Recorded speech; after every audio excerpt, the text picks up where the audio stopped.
Hello everybody, it's Vertical Sandwich. Welcome back to Book Reviews. So, again, I talked last week about how my count says we have 13 Hugo Award winners left. Now we have 12, and one of them is this. The Forever Machine by Mark Clifton and Frank Riley. Now, this one in 1955, it tied with The Demolished Man.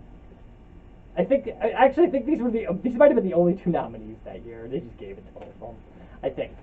So there was no winner so it was 53, there was no winner in 54. This is 1955.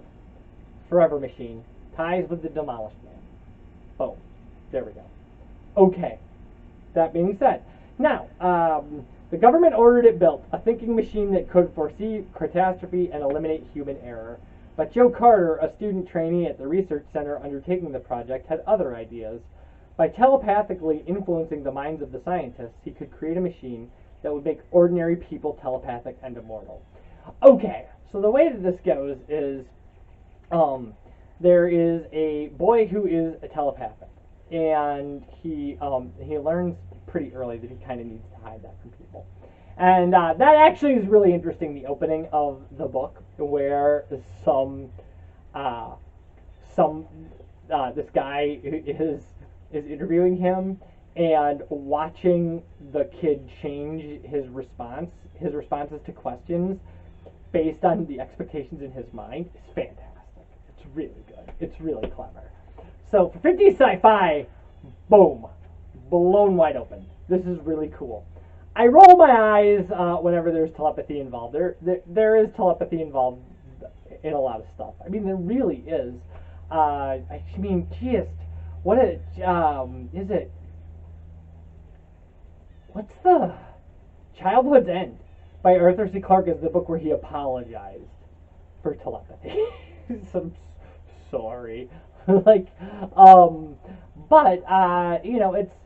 there is a wide idea in our society that the next step in human evolution will be our ability to kind of abandon instrumentality or whatever and somehow project our thoughts into the ether.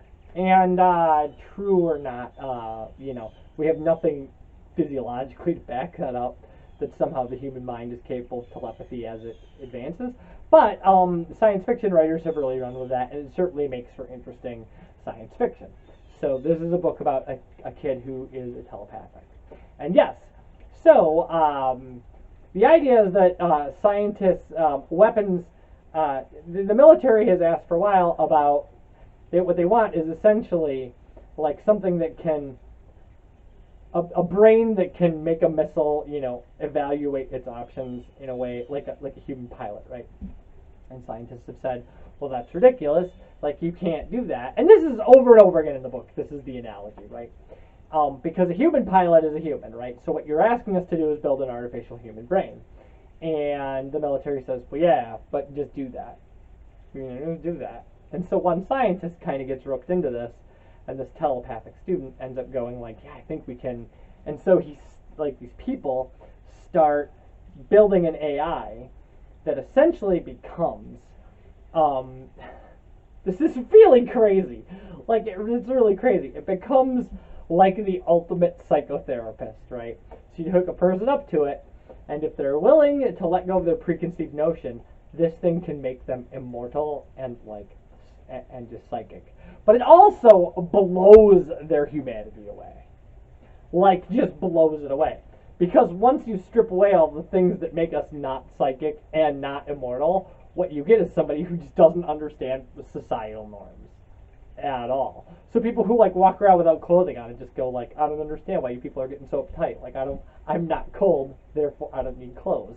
Like, people are like, but don't you understand? We're ashamed of our nakedness. And then their response is like, well, I'm not. Like, why would I be ashamed of my nakedness? It's just me naked. Because that's an actual thing that happens in here, right? And then the problem becomes, people think, they're like, well, prove it, but you can't just hook anybody up to it, because if you hook somebody up to it who rigidly is unwilling to let go of who they are, then they can never change. Like, on a fundamental level, they can never change. And if they can never change, they can never change into this perfected thing. And then it becomes a struggle, because it's like, well, this thing can produce Supermen, but not on command, right? So it becomes this, is this the ultimate weapon? Is it the remaker of society? If it is the remaker of society, then isn't it a weapon? Yeah, so like that's where we're at with this. And I should have read a bunch of it. So these guys kind of go in hiding. Like at some point when people realize kind of what's going on, they take this thing, which they call Bossy, because it ends up looking like a cow. As they put pieces onto it, they think it looks like a cow, so they nickname it Bossy. But it becomes this incredible thing, right? So, I thought I had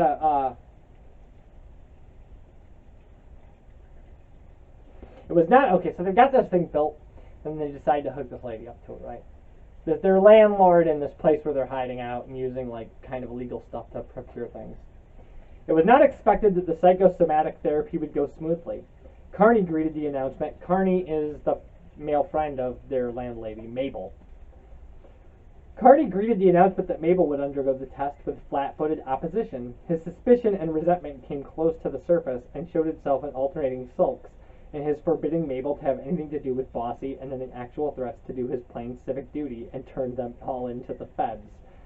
He seemed determined to demonstrate the old truism again, that the only enemy man has is man. The universe does not care whether man unlocks its secrets or leaves them closed. Water does not care whether man bathes in it or drowns in it, whether it waters his fields or washes them away. If man masters its laws and utilizes his knowledge, water becomes a force in his favor, but enemy or servant, water does not care. Of all the forces, only man seems determined that man shall not master the universe. Carney paid lip service only to the boon of health which Bossy might bring to Mabel and to all mankind.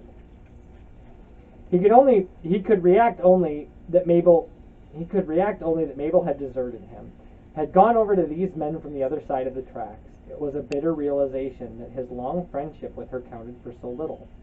More than knowledge or enlightenment or understanding, man values his ascendancy over something or someone. The fate of mankind is of little consequence to him if he must lose his command in the process. Carney felt alone and deserted. It took a great deal of somatic comforting from Joe and Mabel's stern commands for him to mind his own business to settle him down. The second hitch came from Bossy. There had been a considerable argument from Hoskins that inasmuch as the hunt for them had concentrated in San Francisco and discovery was inevitable, their best course was to initiate contact with the government, turn themselves in, and hope for the best. Or, as an alternative, they should make contact with Howard Kennedy, whose interview had been so liberal, and let that industrialist negotiate for them. Joe had countered these arguments with the fact that the public was still bitterly fanatic on the subject of Bossy, and the government would not dare go against the will of the people and their bloodthirst. He pointed out, however, that if they could demonstrate with an accomplished fact Bossy was a master healer, then Kennedy would have something to work with to make the public change its mind about Bossy. Hoskins agreed, reluctantly. Almost day and night for the past week, Billings had fed his lifetime of knowledge into Bossy on every facet of psychosomatic therapy, and his knowledge represented the accumulated knowledge of the world.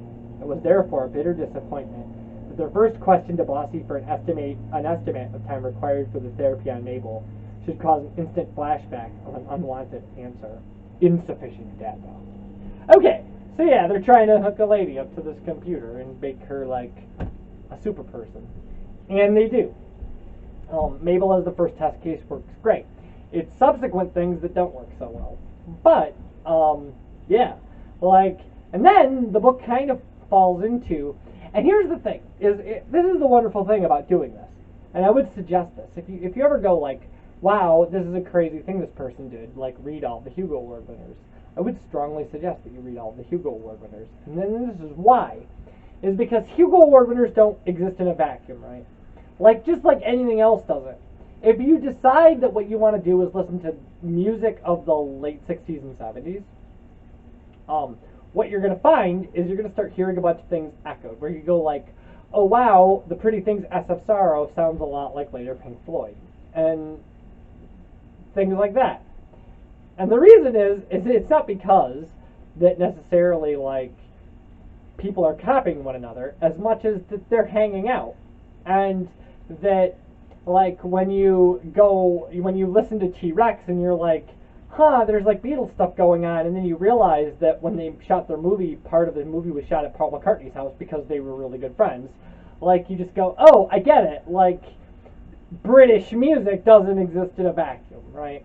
That, like, the greatest musicians are the guys who are always out at the clubs, like, checking out what other people are doing and, like, hanging out with people and discussing ideas, because that's the way that, like, they became great musicians. And great writers are not just hanging out in a house and, like, never reading a book, right? That, like, the greatest writers are the people who are always out there, like, checking out what other people are doing, and these people, like, are, you know, meet each other, and even if they just only go to the Hugo Awards, they're clearly meant to bump into one another. Like, that's the way that would work. So, and they all have publishers, and, like, if you read things like Murder at the ABA by Isaac Asimov, where he talks about going to the American Booksellers Association and, like, being stuck with all these, you know, publishers and writers and things, and running into people and how people know each other, and, like, you know, that this is a community. And so what you're reading, when you read something like The Gods Themselves, and you're like, oh man, it really seems like Asimov is making fun of famous science fiction writers.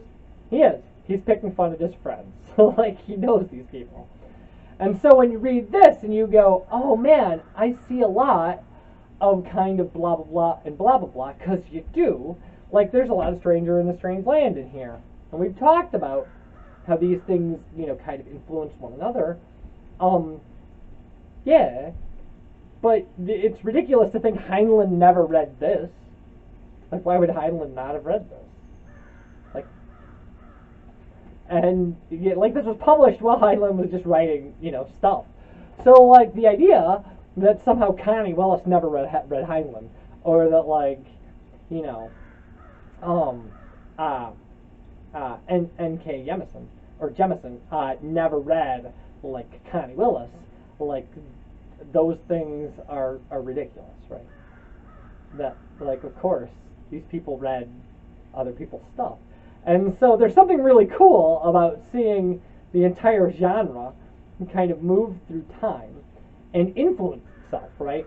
And then people within the genre kind of come up with, you know, these things. So, like, when you go, like, oh man, the mood is a harsh mistress and the dispossessed are a lot alike, you just go, like, well, they come from the same community, right? Or, like, hey, the Forever Machine and Stranger in Strangeland have a lot in common. Well, they do. Like, they come from the same community. And I don't know anything about really, like, I don't know anything about the writers of this. I didn't look them up for this particular kind of, you know, review. And should I have? Maybe I should have.